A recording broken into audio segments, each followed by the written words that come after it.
안녕하십니까. 자, 이번에 하실 내용은 이제 445페이지 국고보조금입니다. 자, 다시 여러분 잠깐만 우리 어디였었냐면요. 438페이지 보시면 그 분류도 있죠. 하단에 그림. 이건 중요한 그림입니다. 그래서 이제 자주재원이 있고 의존재원이 있었죠. 그리고 이제 지금 우리 의존재원에 대해서 하고 있는데, 의존재원 뭐와 뭐가 있어요? 지방교부세. 이 지방교부세가 특히 중요해요. 자, 그리고 이제 국고보조금이 있는데, 결론적으로 말씀드리면, 자, 가장 중요한 차이점이 지방교부세, 국고보조금 모두 다 국가가 주는 돈이에요. 하지만 지방교부세는 국가가 주는데 니네가 알아서 필요한 기본 행정에 써! 하고 용도를 정하지 않고 줘요. 그래서 자주재원의 성격이 있다는 거고, 반면 국고보조금은 국가가 주는 돈인데 국가가 정해진 목적에만 써야 돼요. 그래서 이 국고보조금이 의존재원의 전형이죠. 국고보조금은 지방의 재정자율성을 높입니까? 낮춥니까? 오히려 낮추죠. 반면 지방교부세는 많이 받을수록 지방의 재정자율성은 높아지겠죠. 이런 차이점이 있습니다. 자, 그래서 445페이지 돌아오시면, 자, 국고보조금하고 이제 지방교부세를 항상 대비를 시켜야 돼요. 앞서서 그 445페이지에 그 양가로 4번에 여러분 그 지방교부세하고 유사한 제도가 있거든요. 다시, 지방교부세는 누가 누구한테 주는 겁니까? 국가가 재정력이 약한 지방자치단체한테 주는 거거든요. 자, 이 지방교부세와 유사한 제도로 뭐가 있냐면 조정교부금이 있고 재정보존금이 있어요. 이름만 알았어요. 이거는 뭐냐면 의미적으로는 지방교부세하고 비슷해요. 하지만 누가 누구한테 주냐 하면 광역이 기초한테 주는 돈이에요.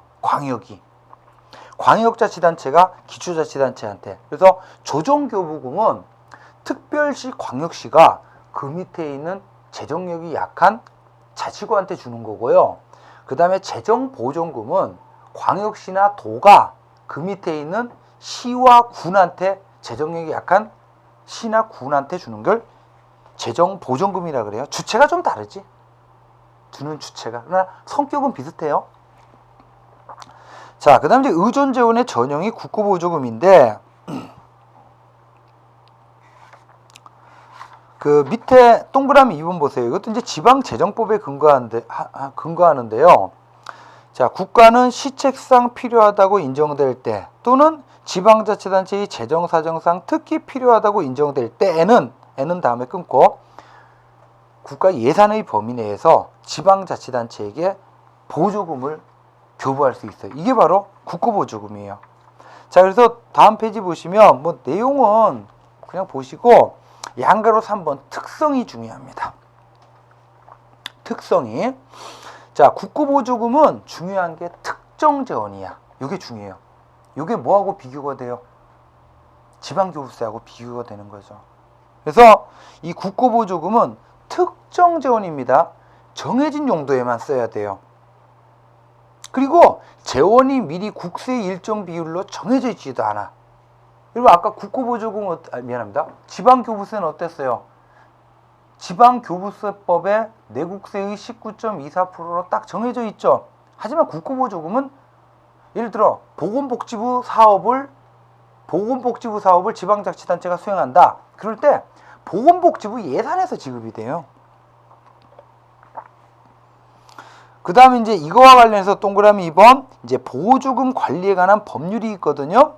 그래서 매년 중앙간서의 보조금 예산이 편성이 돼야 되고, 그거에 대해서 지방자치단체가 보조금 교부를 신청을 해요. 그리고 이제 중앙간서장이 계량적으로 교부 결정을 해서 이제 지급되는, 그 용도에만 쓰도록 지급되는 이제 의존재원의 전형이 국고보조금입니다.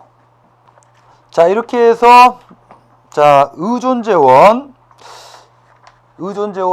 이제 지방교부세하고 국고보조금 잘 정리를 해두시고요. 그래서 여러분들 지금까지 한 내용을 좀 다시 한번 정리를 해보면 438페이지로 좀 돌아갑시다. 438페이지 정리를 좀 해보면요.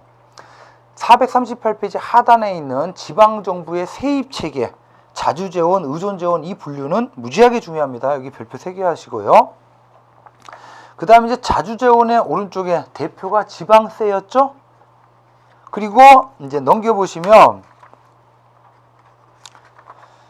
그 440페이지에 이제 지방세 체계의 변화다라고 해가지고 일단 요거는요, 여기 지금 표에 나와 있는 요 지방세, 우리나라 보통세 9개, 목적세 2개라 그랬죠? 이거는 언제 기준이냐면 2015년 1월 1일 기준으로 봅시다. 2015년 1월 1일을 기준으로 봤을 때 이렇다는 거예요. 이게 만약에 뭐 2015년 1월 1일 이후에 지방세법이 개정이 돼가 이게 새로운 지방세목이 설치가 될 수도 있어요. 이거는 뭐 저도 모르고 신도 모르고. 그래서 2015년 1월 1일 현재를 기준으로 봤을 때 우리나라 지금 지방세는 국세가 아닙니다. 지방세는 이제 보통세가 9개고 목적세가 2개인데 요거를 제가 외우는 방법을 좀 말씀을 드릴게요. 목적세가 2개라 그랬죠. 일단 목적세 2개, 지역자원시설세, 지방교육세. 그냥 교육세는 국세입니다. 지방교육세예요. 그리고 목적세 2개는 광역만 거둘 수 있죠. 자, 그 다음에 이제 보통세가 9개인데 이게 좀 골치 아픈데 이따 한 번씩 시험 문제 나와요. 여러분 일단 자 이걸 외우는 방법을 좀 말씀드리면 특별시가 있고 광역시가 있죠. 이 둘은 뭡니까? 대도시죠. 대도시. 그리고 이제 농촌 지역에 뭐가 있어요? 도가 있죠. 도가. 자, 그 다음에 이제 이게 광역이라면 끊으면 뭐가 있어요? 기초가 있죠. 특별시하고 광역시 밑에 있는 기초가 뭡니까? 자치구죠. 그 다음에 농촌 지역인 도 밑에 있는 기초가 뭐예요? 시와 군이죠. 자, 그러면 이걸 좀 외우는 방법을 말씀드리면 우리나라의 우리가 이제 흔히 지방자치단체다 그러면 이 기초자치단체를 말해요. 그러면 자, 결론적으로 말씀드리면 지방세 가운데 가장 중요한 지방세가 뭐냐면 재산세예요. 재산세. 아까 이제 지방세의 원칙 가운데 뭐 정착성 원칙 이게 중요한데 이 재산세라는 게 이 정착성 원칙에 부합하는 거거든요.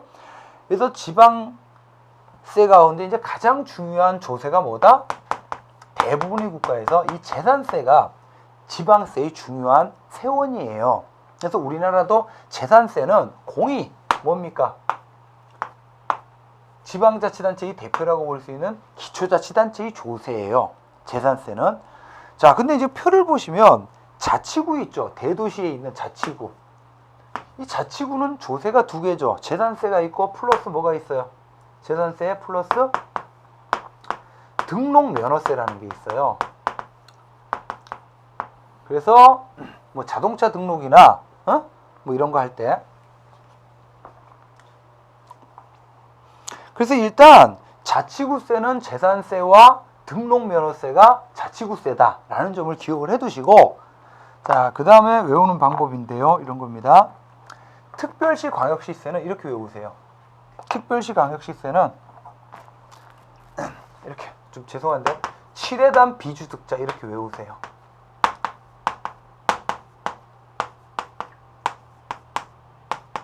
그리고 도는요 치등래비 이렇게 외우시면 돼요.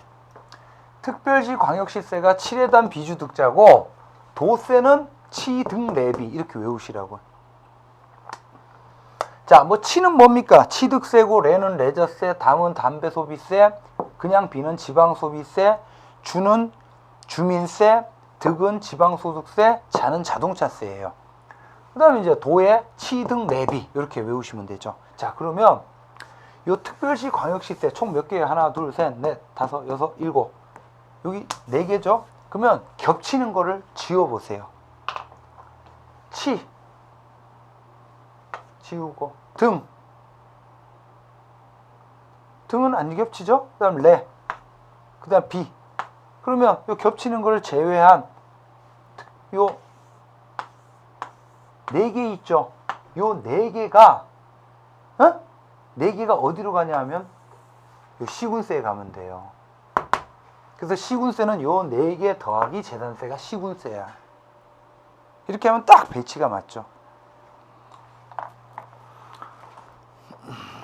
이렇게 해서 뭐 시험 문제 가끔씩 좀 어려운 문제로 뭐 특별시세로만 바르게 연결된 거 뭐 이렇게도 나오니까 좀 잘 알아두십시오. 자, 그 다음에 이제 다시 한번 정리하면 443페이지 의존제도는 지방재정 조정제도인데 중요한 게 지방교부세라는 점 중요하다 그랬죠? 자, 이렇게 하시고 지방교부세는 뭐 샅샅이 좀 봐두십시오. 자, 이렇게 해서 이제 지방 정부의 수입 체계에 대해서 봤고요. 그 다음 이제 447페이지부터는 이 지방재정의 관리적 작용이라고 해서 이거는 이제 우리 재무행정론하고 많이 겹치는 내용들이에요. 우리 이제 재무행정론은 국가의 이제 재무행정이고 여기서 이제 주로 이제 지방자치단체의 재무행정과 관련된 건데 여기서는 제목 중심으로 좀 보십시오. 동그라미 2번 체크하세요. 지방재정의 운영 원칙. 이건 전부 다 지방재정법에 규정된 것들인데 성인지 예산 원칙. 그 다음에 동그라미 3번 성과 중심의 재정 운영 원칙. 이런 것들이 이제 규정이 되어 있습니다. 그 다음에 이제 두 번째 보시면 지방정부의 예산과 관련해서는 동그라미 2번이요. 이제 행자부 장관 줄 치시고 동그라미 2번에 줄쳐요. 지방자치단체 예산 편성 기준.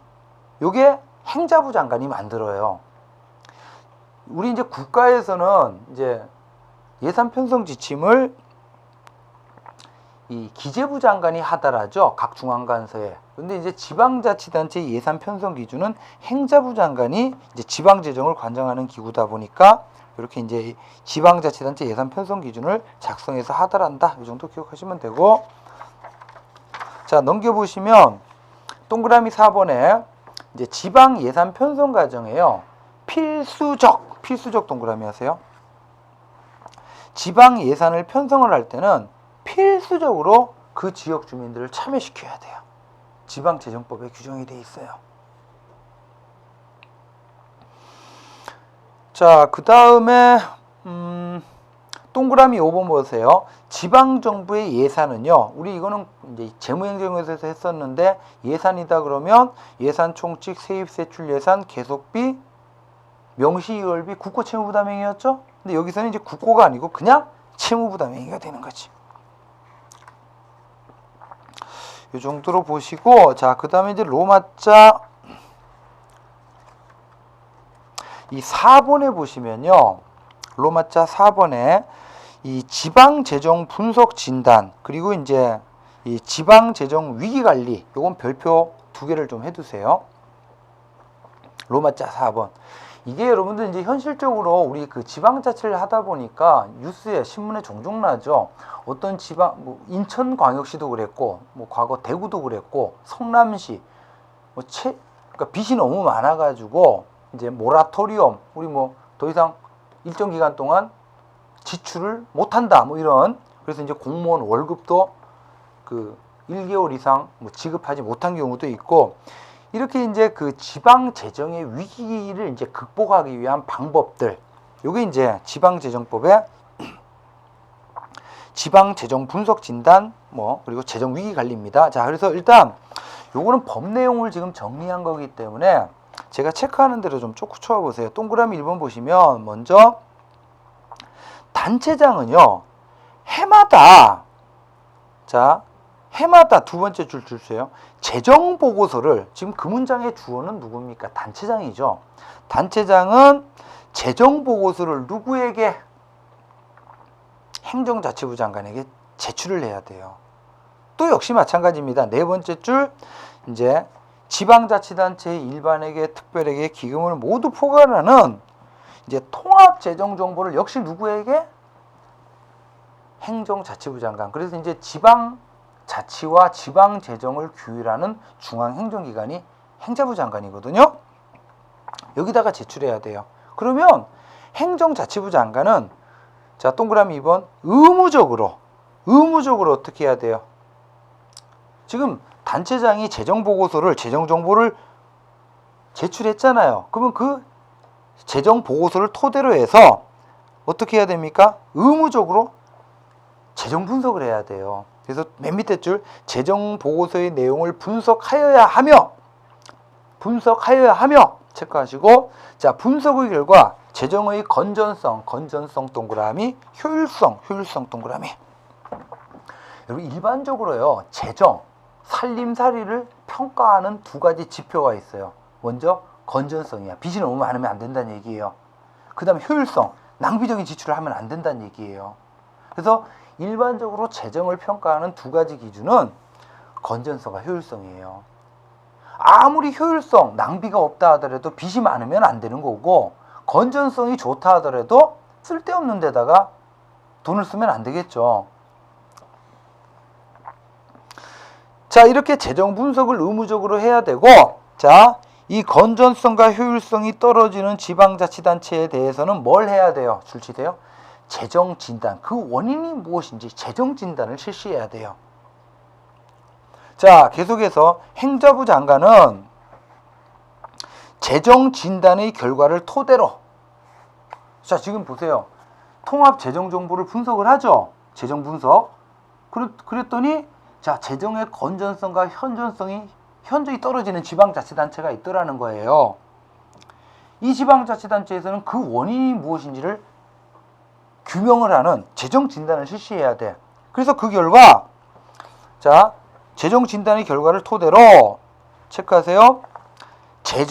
두 번째 줄 그 부분, 지방자치단체로 하여금 재정을 건전화시키기 위한 계획을 수립해서 이행하라고 권고 동그라미, 지도 동그라미. 이건 누구의 권한입니까? 행자부 장관의 권한이에요. 자, 그 다음에 이제 2번에 보시면 이제 재정 위기 관리라고 해서, 자, 이제 행자부 장관이요. 아라비아 숫자 2번에 동그라미 1번. 행자부 장관은 방금 봤다시피, 자, 재정 분석 진단의 결과 등을 토대로 다음에 끊으세요. 이제 건전성과 효율성이 현저히 떨어지면 아까 이제 재정 진단을 하고 재정 건전화 계획을 이제 수립하라고 권고하고 지도하는데, 이번에는 야, 재정 분석과 진단을 했더니 재정 위험도가 엄청 심각하더라는 거예요. 이런 경우에는 얘를 뭐로 지정합니까? 두 번째 줄 재정 위기 단체 동그라미. 그러면 이제 재정 위기 단체가 되면요, 자, 줄쳐요. 어떤 제약을 받냐면 재정 건전화 계획을 수립해서 지방의회 의결을 받고 행자부 장관의 승인을 거쳐야 돼요. 이게 가장 큰 제약이에요. 그 다음에 동그라미 3번에 보시면 이 재정 위기 단체는 이제 지방채 발행 같은 것들을 함부로 할 수 없도록 이렇게 제한을 받죠. 자, 나머지는 여러분이 좀 보시고, 자, 그 다음에 451페이지로 가겠습니다. 451페이지. 자, 여러분 이제 여기는 중요합니다. 451페이지. 재정자립도의 문제점 별표 3개 하세요. 여러분, 일반적으로 이제 지방자치단체의 재정을 평가하는 대표적인 지표가 재정자립도라는 거거든요. 재정자립도. 자, 이 재정자립도는, 자, 계산식 기억하세요. 계산식 꼭 기억하셔야 돼요. 자, 지방자치단체의 일반회계 예산 금액에서, 자, 지방세 플러스 세외 수입, 그리고 빼기 지방채는 빚이죠. 그럼 이런 분자에 있는 항목이 다 뭐예요? 한마디로 표현하면 지방세, 세외 수입, 자주재원이지. 자주재원. 그러면 재정자립도는 한마디로 표현하면 지방자치단체의 일반회계 예산에서 뭐가 차지하는 비율이에요? 자주재원이 차지하는 비율이죠. 그래서 예를 들어 어떤 지방자치단체가, 자, 일반회계 예산이 100억이에요. 100억 원. 근데 자주재원이 90억 원이야. 그러면 얘네 재정자립도는 몇 프로예요? 90%죠. 자, 이게 재정자립도인데 이건 중요합니다. 근데 이 재정자립도가 문제가 많아요. 어떤 문제가 있냐면 동그라미 1번 체크하세요. 지방자치단체 간의 상대적인 재정 규모를 무시해. 예를 들어 자, A라는 지방자치단체가 있고 B라는 지방자치단체가 있는데 A라는 지방자치단체는요. 자, 일반회계 예산이 10억이에요. 근데 자주재원이 9억이야. 그리고 B라는 지방자치단체는 일반회계 예산이 1000억이에요. 그 다음에 이제 자주재원이 여기서 900억 원이야. 그러면 둘을 비교해보면 어때요? 재정자립도는 둘 다 90%죠. 하지만 A라는 지방자치단체는 기껏해야 10억짜리 사업밖에 못하죠.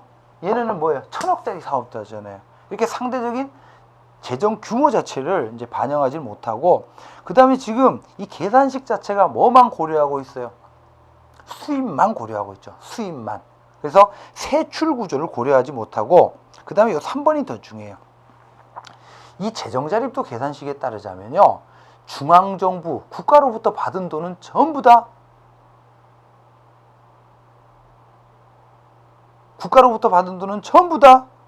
자주재원에 안 들어가요. 근데 여러분, 아까 그 국가가 주는 돈, 의존재원 가운데 지방교부세가 있고 국고보조금이 있죠.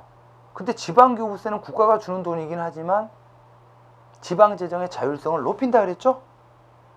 근데 다시요.